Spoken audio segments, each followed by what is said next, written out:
Espero que tenham gostado desta reportagem que Neuza Souza preparou com muito carinho para vocês. Agora é tempo de conversar com um professor de Jiu-Jitsu e escritor, Marlon Queiroz, ele que está connosco hoje para nos contar tudo sobre o seu livro O Último da Fila. Marlon, bem-vindo ao nosso programa. Muito obrigado. Já vai na segunda obra, não é? É verdade, o segundo livro.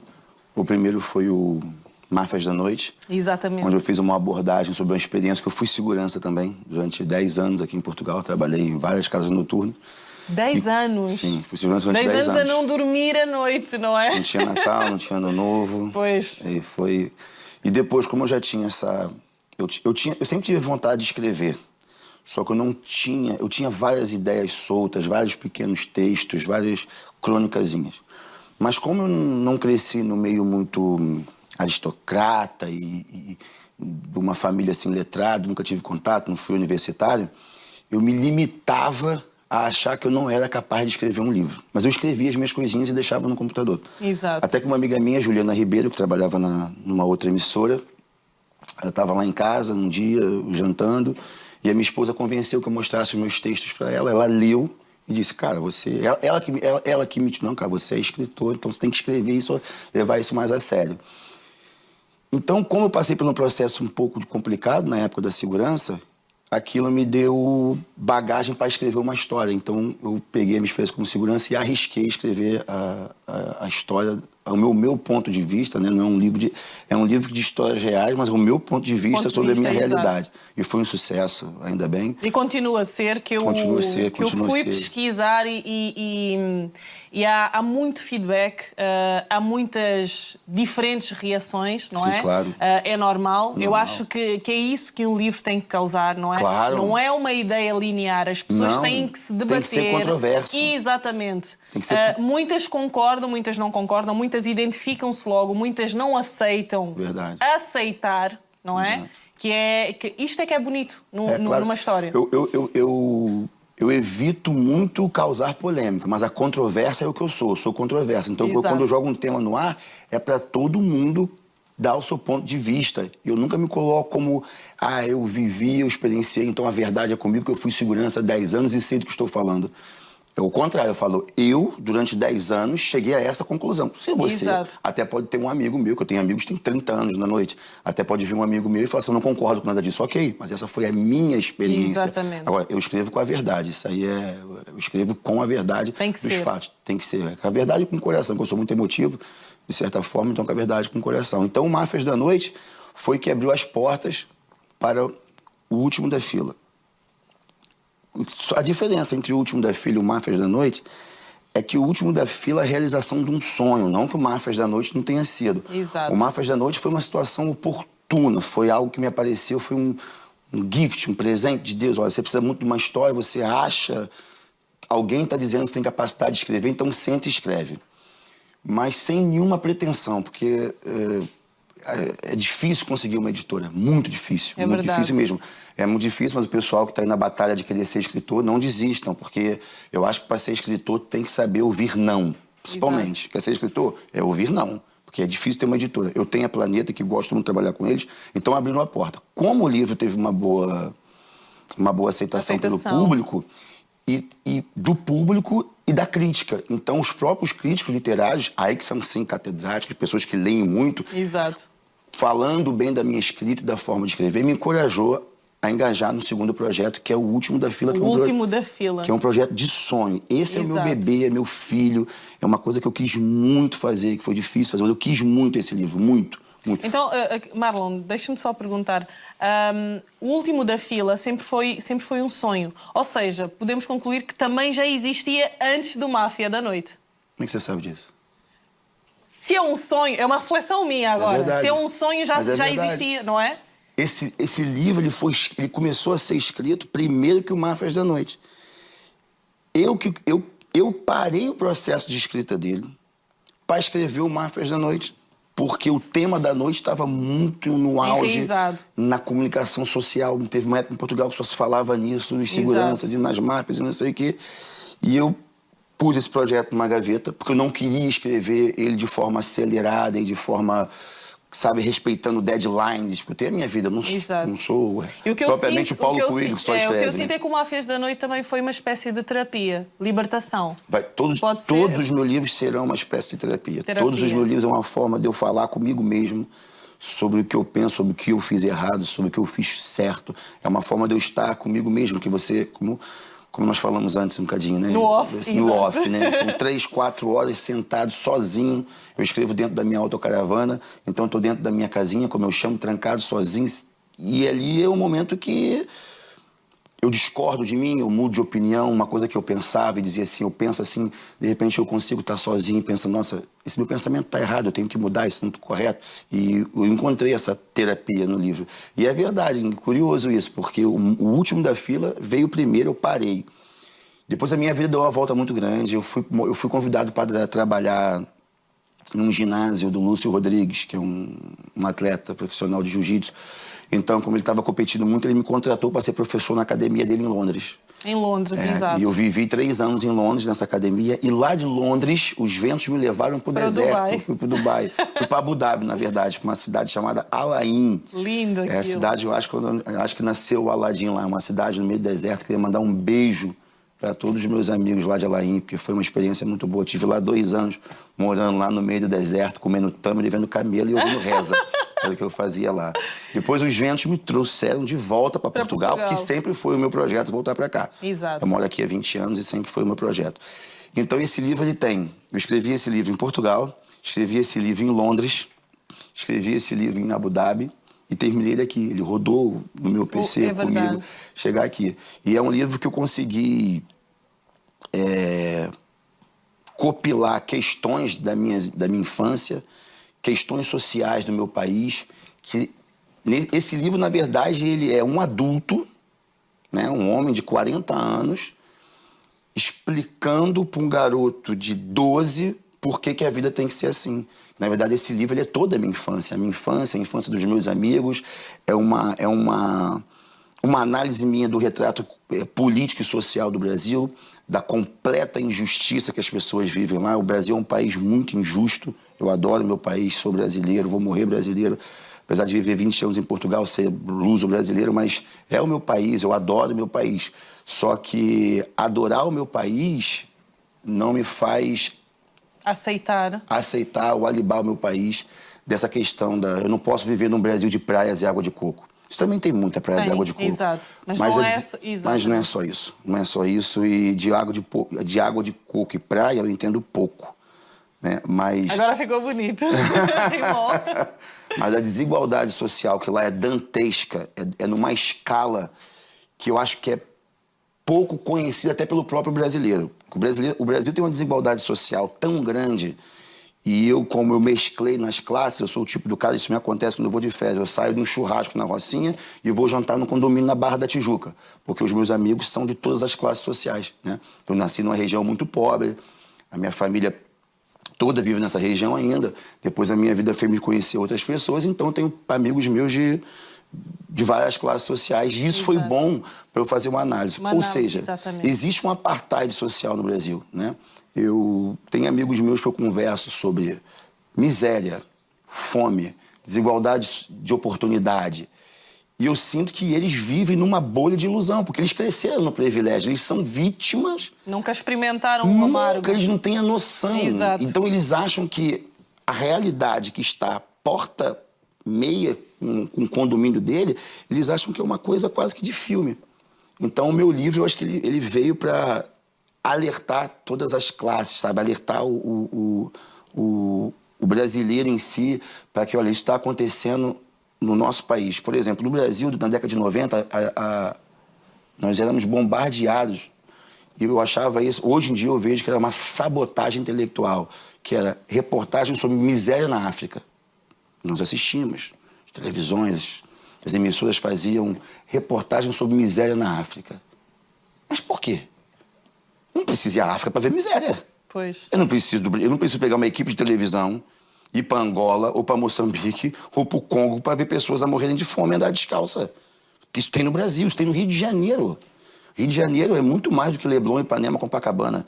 Tinha um cantor um grande cantor brasileiro, o Tim Maia, que ele dizia o seguinte na música dele: do Leme ao Pontal não há nada igual. É verdade. Do Leme ao Pontal é tudo maravilhoso. Sai daí. É o Congo. É o que eu já vi de Angola, o que eu já vi de Moçambique. Só que eu acho que eles faziam isso para poder criar um certo alento, tá vendo? Não é só a gente tá na miséria, não. Não somos só nós. Então não somos só nós. Há quem vive igual ou pior. Mas existem regiões... Eu vou falar sobre o Congo, porque eu vi uma reportagem sobre o Congo, e uma entrevista até sobre o Congo, e eu fiquei analisando as imagens, e a primeira coisa que eu pensei foi, nossa, isso parece o Babi. Babi é uma região que tem lá, na cidade onde eu nasci. Então, os relatos das pessoas que eu vejo dizendo que a água não é potável em Angola, eu tenho muitos amigos angolanos. É verdade. Que a água não é potável em Angola, que em Angola falta luz quase todos os dias, e que as estradas em Angola... Eu falo, cara, mas no Brasil é igual. Eu venho de uma província, Marlon, que nós só tínhamos luz no Natal. Só tínhamos luz na semana de 25 de dezembro a 30 de julho e depois não havia mais. É verdade, é verdade. Agora contas isso, nós crescemos e aprendemos a vivenciar outras realidades. Hoje em dia eu recebo muitos convidados aqui que vão para a África em missão de ajuda, vão fazer voluntariado e às vezes passam imagens que eu digo, eu vivi aqui, eu vivi nesse lixo, eu comi, eu andei na lama. Portanto, hoje já encaro diferente. Mas naquela altura eu não tinha conhecimento de outro mundo se não fosse aquele. O muro, né? O muro que nos impede. Exatamente. Eu também vivia assim. Eu achava que a realidade daquele ainda existe. Ainda existe. Eu recebi um vídeo no WhatsApp, que era um rio podre, assim, uma vala, vamos dizer assim, uma vala.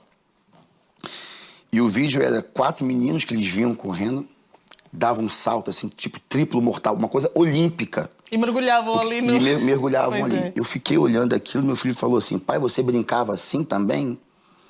Eu falei, meu filho, eu brincava e gostava. É verdade. Porque eu ia fazer o quê? Era assim, hoje eu acho um absurdo. Naquela época eu não estava pensando em leptospirose ou doença, ou isso, o que é a água era suja. Eu tinha que me divertir. E meu filho, que nasceu na Europa e hoje em dia mora na Inglaterra, estuda na Inglaterra, falou, pai, você brincava assim? E eu falei, brincava e gostava, porque a criança é lúdica. Como você falou, eu só conhecia aquilo. Meu filho, quando foi ao Brasil, nós saímos do aeroporto, e no Rio de Janeiro, quando você sai do aeroporto, é favela de um lado e favela do outro. E ele me perguntou assim, pai, por que as casas... Pai, teve uma guerra aqui. Ele mistura inglês e português. Ele falou, pai, teve um war aqui. Eu falei, não teve guerra nenhuma aqui, não. Ele falou, por que as casas são todas destruídas? Eu olhei e não vi casa destruída nenhuma. Sabe o que são as casas destruídas? As casas em tijolos. Sabe, só o tijolo, as pessoas são pobres, põem só o tijolo e com a chapa. E a chapa. Aquilo pro meu filho é uma casa destruída. Ele me fez perceber que realmente aquelas casas não são casas. É verdade. E ele perguntou por que a casa estava destruída e se tinha havido uma guerra ali. Eu falei, não, meu filho, foi a primeira vez que ele foi ao Brasil. São a casa das pessoas.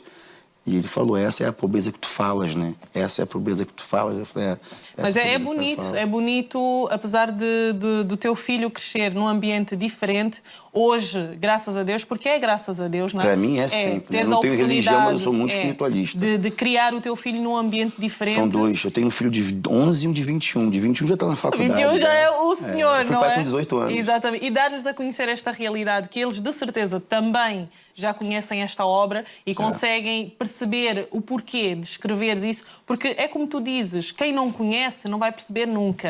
Mas há quem não conhece que está aberto, não é? Para conhecer e quer conhecer e quer perceber e até querer ajudar. Mas o passares estes valores para os teus filhos, mostrares que ali vivem pessoas e que sempre viveram e que o pai também vem dali, por mais que seja um choque no início para eles conhecerem esta realidade, é muito importante porque vai transformar o futuro dos teus filhos. Não vai ser aquela coisa, não vai ser aquela coisa dos teus amigos que nunca, apesar de ser um muro a separar, mas nunca tiveram a oportunidade de conhecer o outro lado. Exatamente. Não tiveram a oportunidade de conhecer, mas eu acho que eu não preciso agarrar nos meus filhos e falar assim, vamos fazer turismo de miséria. Vamos passar um mês dentro de uma favela, ou vamos passar um mês em Belfor Roxo, lá dentro de uma favela, para vocês conhecerem a miséria. Não, eu não preciso fazer isso. Eu só preciso, através da escrita, conscientizar pessoas de uma realidade. Eu acho que a miséria e a fome não é culpa de ninguém, mas é responsabilidade de todos. É verdade. A culpa eu não sei de onde vem. que isso é demasiado político para mim, que não me considero politizado, então não vou falar de política. A culpa, eu não sei de quem é, mas a responsabilidade é de todos. Então, eu acho que o meu livro ele fala principalmente de superação. Eu estava no camarim conversando com um rapaz agora aqui, e ele falou sobre o meu livro, e ele falou uma coisa que eu dei uma sorte muito grande. Isso aí foi sorte, foi Deus. A minha família é muito mestiça, né? Tipo, a minha mãe é branca, meu pai é negro, e eu sou o que chama de cabrita em Cabo Verde, né? Pois é. Sou mulato, com olho claro, né? Muitas vezes perguntam se eu sou cabo-verdiano, quando eu apanho muito sol. Então eu venho de uma família maioritariamente negra, nordestina, e com um processo de honestidade e muita luta. Eu tenho muita honra disso. Minha família tem poucos intelectuais, mas tem muitos homens fortes. Pensa numa família forte. Quando eu falo forte, não é só de compostura física, de cabeça. Né? O meu pai, meu pai e meus tios também. Eu fui criado pelo meu pai e pelos meus tios, que a gente morava tudo perto Todo apertadinho, não é? Pois é. O meu pai dizia uma coisa pra mim que me valeu, assim, pra vida. O homem pode ser tudo, ele não pode ser frágil. Uma coisa frágil, quando se parte, ela nunca mais consegue se refazer, não é? Então, eles... Todos eles, meu pai, meus tios, minhas tias, eu falo tio é tia também, né? Pois é. Eles nunca permitiram que a miséria, a pobreza, a falta do alimento, que é uma das coisas que eu acho mais abominável, é passar fome, eles nunca deixaram nem um segundo na minha vida que eu me sentisse uma vítima ou um coitadinho. Nunca. Eu só percebi, quando eu percebi o quão injusto foi a minha infância, eu já tinha 30 anos. Porque lá... a frase da moda é mindset, né? Eu acho que minha família já sabia o que era mindset, porque não havia coitados. Eu nunca olhei para minha mãe, para meu pai, para meus tios como coitados. Não, eu via pessoas pobres e na luta, no seu cotidiano. A minha avó materna não tinha água em casa. E ela era muito pobre, assim, muito pobre. E, cara, ela era tão pobre, ela tinha uma sabedoria cênica quase, que eu só vi o que minha avó fez naquele filme... Ai, me ajuda, do filho que tá com o pai na Segunda Guerra Mundial e o pai finge que aquilo é uma brincadeira, que os soldados é uma brincadeira. É um filme italiano. Um filme italiano. Detesto esquecer o nome das coisas que eu falo. Vou-me lembrar, mas eu sei qual é. Sabe qual o é o filme italiano, exatamente. A Vida é Bela. E que a vida é bela, exatamente. E que o fim é trágico, mas ninguém sofre no fim porque o filme foi tão lindo. Cara, a minha avó fez isso com a gente, cara. A minha avó fez isso, a mãe da minha mãe, Dona Licéia, que Deus o tenha. Ela era tão pobre, que como que acontece? Ela não tinha gás, não tinha fogão na casa dela. Então ela tinha que acordar muito cedo para pegar galhos e lenha para cozinhar. E ela fazia, vamos lá, russinho, que o meu cabelo, quando eu era pequeno, era bem russinho, assim, sarará, né, carapinha, como fala aqui, e russo. Vamos lá, russinho, vamos catar lenha. Então a gente ia cantando uma musiquinha, eu vou, ia cantando e ela acendia a lenha e depois ela, vamos matar a galinha. E que ela criava a galinha, que não tinha como comprar, então ela criava, então ela matava. E aquilo tudo era muito legal pra mim, tudo muito, muito. Então tem uma coisa que eu vou falar, que é o cara na latinha, ela não tinha casa de banho, não tinha casa de banho na casa dela, então tinha uma lata de 20 litros de óleo. Eu falo, vó, quero ir no banheiro, então bora, vai, caga na latinha. E tudo aquilo era sério, era incrível. Exato, como eu não conseguia perceber o quão a minha avó era pobre. E ela ainda conseguia, dentro dessa coisa, juntar num baúzinho, que a minha irmã Alessandra tem até hoje, quando ela guardava umas moedinhas para quando nós íamos lá passar o fim de semana, ela comprar uma espécie de gelado, que não é um gelado... Não sei se tem na África, que é um saco. Um saquinho, não né? É? Então, que dá pra gente ao sábado. Ela... É água corante e açúcar e vai congelado, que é o melhor do mundo. Não tinha... Ninguém tinha intolerância a nada também lá, né? Nem alergias. Nem alergia. Nunca tivemos problemas, tirando a malária ou a dengue, né? Mas de resto, nunca tivemos nada. E ela fazia isso, e ela comprava um geladinho, então a gente dava um banho na gente e quando ela não conseguia esquentar a água, ela dizia assim, vou tomar banho frio, não, era banho de caneca. Ela dizia, você é homem ou você é um rato? Você tem medo de água fria, rapaz? Aí ela jogava água nela mesmo. Então a sua avó... não é? Aí dava banho, botava a nossa roupinha, comprava o gelado e depois era incrível. Eu tive essa sorte de não ser vítima. Verdade. Fui trabalhar com 9 anos de idade, né? Meu primeiro emprego foi com 9 anos de idade, nunca mais parei. E fui trabalhar porque minha família tinha muitas lacunas financeiras, né? E eu tinha que trabalhar. Então eu arrumei um emprego numa padaria em frente à casa desses meus avós, que foi criado com a minha mãe A minha mãe tá vendo as minhas entrevistas e tá muito emocionada. E ela mandou um áudio para mim, tava eu, meu amigo no carro, a minha esposa, e ela mandou um áudio se desculpando, falando: meu filho, eu não tinha o que fazer. Eu falei: mãe, a vida é efêmera, eu vivi, eu tenho muito orgulho da minha história, eu tenho muito orgulho de ter vivido por isso, e disso tá se transformando num contributo social. Porque como o rapaz falou lá embaixo, às vezes as pessoas que estão nessas condições, além de serem pobres, além de não ter acesso à educação, além de estar nesse muro que você conhece da pobreza e da ignorância, ainda se transformam em vítima. É verdade. Coitadinho de mim, olha como é que eu vivo. Eu nunca me enxerguei assim. Ainda Tem bem. um poema que eu gosto muito, que é um animal, chama-se A Vida Selvagem.